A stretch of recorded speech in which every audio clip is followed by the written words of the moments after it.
Today we're gonna work on the classic gingerbread cookie. I've got some of Grandma's molasses.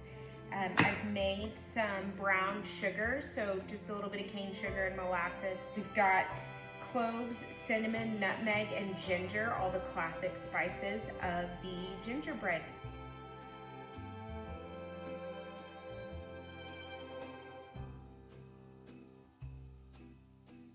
So we've got our butter and brown sugar in there now. So what we're gonna do is we've got our fresh milled soft white wheat. I'm gonna add all of my spices as well as my baking powder, baking soda, and salt to my flour. And I'm just gonna kind of whisk that together so that all of the spices and things are evenly incorporated into the flour before we add.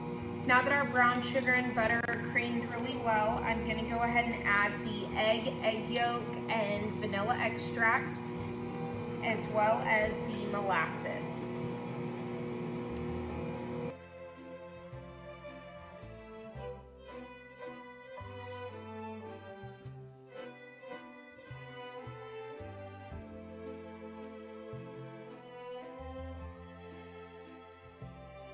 Now everything's combined. You just want to get it to where you don't see any separation of ingredients. There's a lot of liquid ingredients between the molasses and the butter, so it's always going to be a pretty soft dough. There's a couple different ways that you can roll out gingerbread dough. The way I like to do gingerbread dough so that it's the fewest steps as possible is I will get a little bit of flour and I'm going to dust it on my parchment paper, and I'm going to add my really soft dough straight from the mixer to the parchment paper.